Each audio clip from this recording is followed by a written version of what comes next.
નમસ્કાર મિત્રો. કેન્દ્ર અનુરાગી પ્રક્રિયકો એટલે કે ન્યુક્લિયોફાઇલ્સ કાર્બનિક રસાયણની જે પ્રક્રિયાઓ છે તેની પ્રક્રિયા વિધિઓ જો આપણે સારી રીતે સમજવી હોય તો તે સમજવા માટે ન્યુક્લિયોફાઇલ્સ, ઇલેક્ટ્રોફાઇલ્સ, ફ્રી રેડિકલ્સ એટલે કે કેન્દ્ર અનુરાગી પ્રક્રિયકો, ઇલેક્ટ્રોન અનુરાગી પ્રક્રિયકો અને મુક્ત મૂલકોને સમજવા જરૂરી છે. અત્યારે આપણે ન્યુક્લિયોફાઇલ્સ વિશે એટલે કે કેન્દ્ર અનુરાગી પ્રક્રિયકો વિશે સમજીશું. આનું નામ જ ન્યુક્લિયોફાઇલ્સ છે. ન્યુક્લિયોફાઇલ્સ જે શબ્દ છે એમાં બે શબ્દો રહેલા છે, એક છે ન્યુક્લિયસ અને બીજો શબ્દ છે ફિલોઝ. આ જે ફિલોઝ શબ્દ છે એ ગ્રીક શબ્દ છે, તેનો અર્થ મિત્ર એવો થાય છે. ઓલ ઓવર આપણે એવું કહીએ કે ફિલિસિટી અથવા ફાઇલ શબ્દ એ આકર્ષણ સાથે સંકળાયેલો છે. તો આ જે ન્યુક્લિયોફિલિક સબસ્ટન્સીસ છે અથવા ન્યુક્લિયોફિલિક જે રિએજન્ટ છે, કેન્દ્ર અનુરાગી પ્રક્રિયકો છે, તે ઇલેક્ટ્રોન કે કેન્દ્ર એ પૈકી કોના પ્રત્યે આકર્ષણ ધરાવતા હશે? તો આપણે નામથી જ કહી શકીએ કે ન્યુક્લિયોફાઇલ એ ન્યુક્લિયસ પ્રત્યે એટલે કે કેન્દ્ર પ્રત્યે એટલે ધન વીજભાર પ્રત્યે આકર્ષણ ધરાવતા હોય છે. એટલે કે ન્યુક્લિયોફાઇલ્સ એટલે કે ન્યુક્લિયસ લવિંગ કેમિકલ સ્પીસીસ. આ જે ન્યુક્લિયસ લવિંગ કેમિકલ સ્પીસીસ જે છે એટલે કે કેન્દ્ર અનુરાગી પ્રક્રિયકો જે છે એ કઈ રીતે ઉત્પન્ન થાય છે?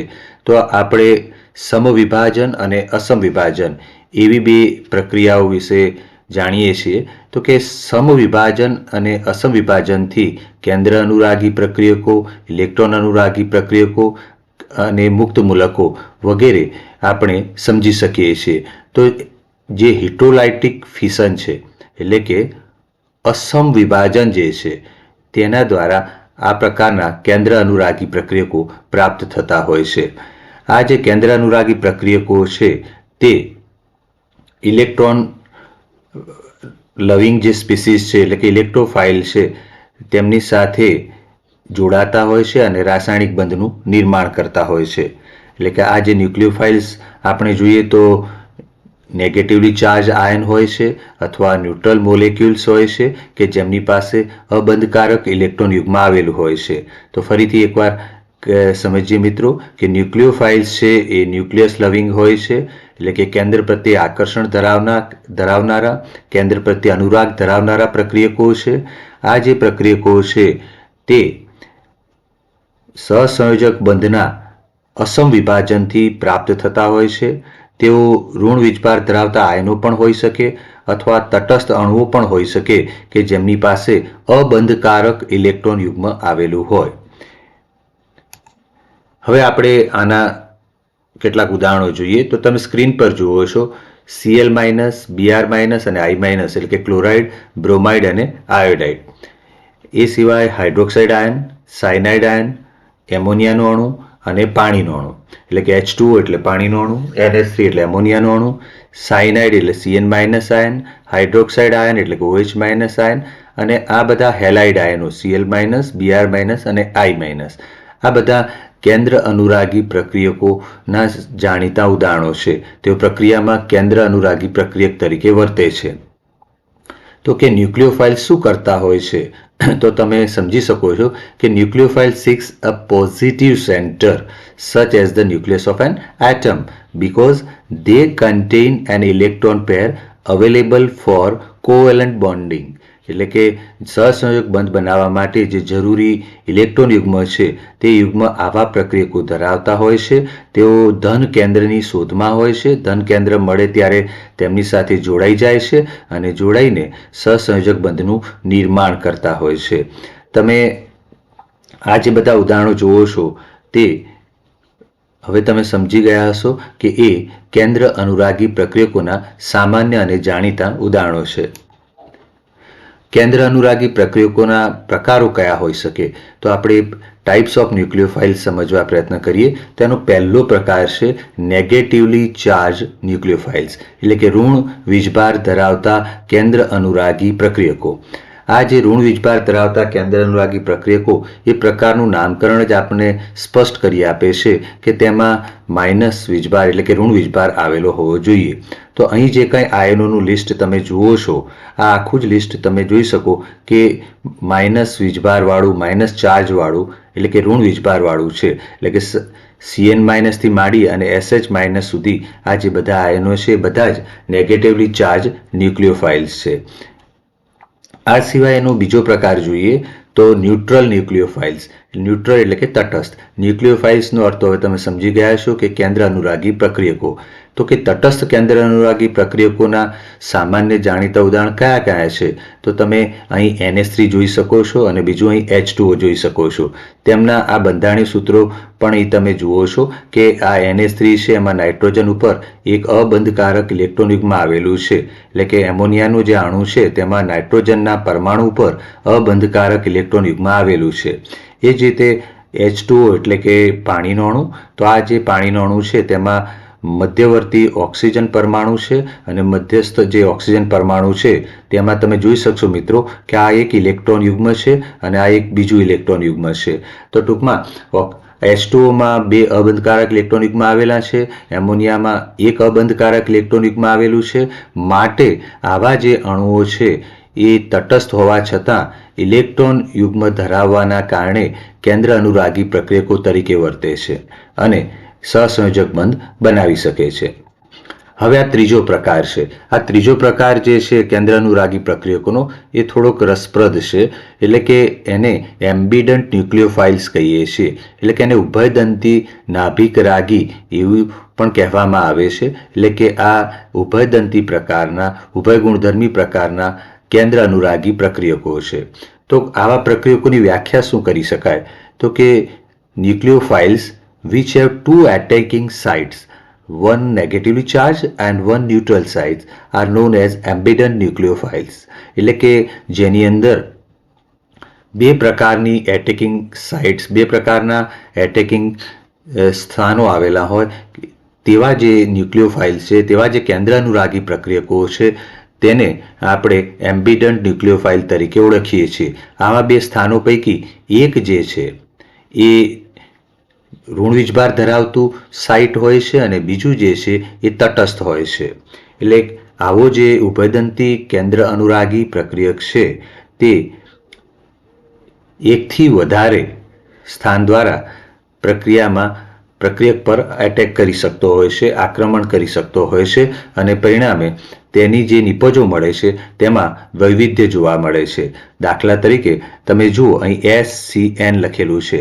તો આ જે SCN છે એ થાયોસાયનેટ આયન છે, SCN માઇનસ. તો SCN માઇનસ એ થાયોસાયનેટ આયન તે એક તરફ સલ્ફર પરમાણુ ધરાવે છે, બીજી તરફ નાઇટ્રોજન પરમાણુ ધરાવે છે. તો ટૂંકમાં તે નાઇટ્રોજન અને સલ્ફર એ પરમાણુઓ દ્વારા પ્રક્રિયક પર એટેક કરી શકતો હોય છે.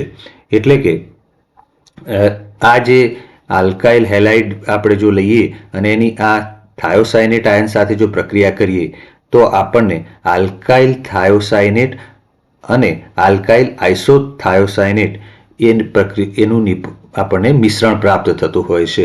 તો ટૂંકમાં ફરીથી સમજીએ કે HCN માઇનસ એટલે કે થાયોસાયનેટ આયન. થાયોસાયનેટ આયન એ બે એટેકિંગ સાઇટ ધરાવે છે, એક S અને બીજી N. તો આ બે એટેકિંગ સાઇટના લીધે તે ઉભયદંતી ન્યુક્લિયોફાઇલ છે અથવા તો એમ્બિડન્ટ ન્યુક્લિયોફાઇલ, ઉભય ગુણધર્મી ન્યુક્લિયોફાઇલ છે અને તે આલ્કાઇલ હેલાઇડ સાથે પ્રક્રિયા કરે ત્યારે આલ્કાઇલ થાયોસાયનેટ અને આલ્કાઇલ આઇસોથાયોસાયનેટનું મિશ્રણ આપતા હોય છે. અહીં આગળ RSCN એ આલ્કાઇલ થાયોસાયનેટ સૂચવે છે અને RNCS એ આલ્કાઇલ આઇસોથાયોસાયનેટ સૂચવે છે.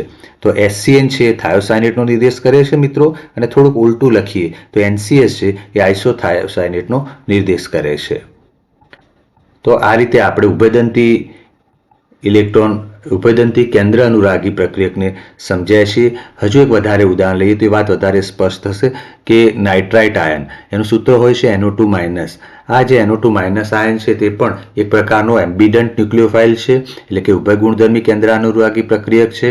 આ જે નાઇટ્રાઇટ આયન છે તે જ્યારે પ્રક્રિયા કરે છે ત્યારે આપણને આલ્કાઇલ નાઇટ્રાઇટ પ્રકારના સંયોજનો આપી શકે જો તે ઓક્સિજન દ્વારા એટેક કરતો હોય તો, પરંતુ જો તે નાઇટ્રોજન દ્વારા એટેક કરે છે પ્રક્રિયક ઉપર તો આપણને નાઇટ્રો આલ્કેન્સ પ્રકારના સંયોજનો પ્રાપ્ત થઈ શકે છે. તો ફરીથી કહીએ કે આ જે નાઇટ્રાઇટ આયન છે તેમાં N અને O એ બે એટેકિંગ સાઇટ છે. જો ઓક્સિજન દ્વારા એટેક થતો હોય તો આપણને આલ્કાઇલ નાઇટ્રાઇટ પ્રકારના સંયોજનો પ્રાપ્ત થાય, પરંતુ જો નાઇટ્રોજન દ્વારા એટેક પ્રક્રિયક ઉપર તે કરતો હોય તો આપણને નાઇટ્રો આલ્કેન્સ પ્રકારના સંયોજનો પ્રાપ્ત થતા હોય છે. એટલે કે જે એમ્બિડન ન્યુક્લિયોફાઇલ્સ છે actually they contain two sites through which they can attach to the reagent. હવે છેલ્લે આપણે આ કેન્દ્ર અનુરાગી પ્રક્રિયકો કયા પ્રકારની પ્રક્રિયાઓ આપે છે તો તેના ઉદાહરણો જોઈએ છીએ. તો કે પહેલી પ્રક્રિયા છે ન્યુક્લિયોફિલિક સબસ્ટિટ્યુશન રિએક્શન્સ, એટલે કે કેન્દ્ર અનુરાગી વિસ્થાપન પ્રક્રિયા. અહીં એક ઉદાહરણ આપ્યું છે મિથાઇલ બ્રોમાઇડ છે CH3Br એ OH- પ્રકારના કેન્દ્ર અનુરાગી પ્રક્રિયક સાથે પ્રક્રિયા કરે તો અહીં આ જે Br છે તેનું વિસ્થાપન OH- દ્વારા થાય છે, એટલે કે Br- નું વિસ્થાપન OH- દ્વારા થાય છે અને CH3OH આપણને મુખ્ય નિપજ તરીકે મળે છે. CH3OH ને આપણે મિથાઇલ આલ્કોહોલ તરીકે ઓળખીએ છીએ. ટૂંકમાં મિથાઇલ બ્રોમાઇડમાંથી આ મિથાઇલ આલ્કોહોલ એટલે કે મિથેનોલ મેળવવાની જે પ્રક્રિયા છે તે પ્રક્રિયા કેન્દ્ર અનુરાગી પ્રક્રિયક OH- દ્વારા થાય છે અને એને આપણે કેન્દ્ર અનુરાગી વિસ્થાપન પ્રક્રિયા ન્યુક્લિયોફિલિક સબસ્ટિટ્યુશન રિએક્શન તરીકે ઓળખીએ છીએ.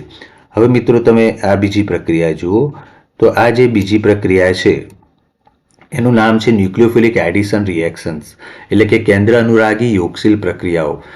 અહીં આગળ જે ઉદાહરણ આપ્યું છે તેને સમજવા પ્રયત્ન કરો કે અહીં CH3COCH3 એટલે કે એસિટોન છે. આ એસિટોન એ સાયનાઇડ આયન એટલે પ્રકારના કેન્દ્ર અનુરાગી પ્રક્રિયક સાથે જ્યારે પ્રક્રિયા કરે તો એસિટોન સાયનોહાઇડ્રિન CH3COHCN CH3 એ પ્રકારનું નિપજ આપે છે. તો આ કાર્બોનિલ કેમિસ્ટ્રીની એક પ્રકારની પ્રક્રિયા છે. CO એટલે કે કાર્બોનિલ સમૂહ, અને આવી જે પ્રક્રિયા છે તે આલ્ડીહાઇડ અથવા કીટોન જે સંયોજનો છે તેમાંથી આલ્કોહોલ બનાવવા માટે ઉપયોગી હોય છે. તો આ પ્રકારની પ્રક્રિયાઓને આપણે કેન્દ્ર અનુરાગી યોગશીલ પ્રક્રિયાઓ કહીએ છીએ. અહીંયા CN- છે એ વિસ્થાપનનું કામ નથી કરતો પણ પ્રક્રિયકમાં આખો ઉમેરાઈ જાય છે, માટે તે યોગશીલ પ્રક્રિયા છે.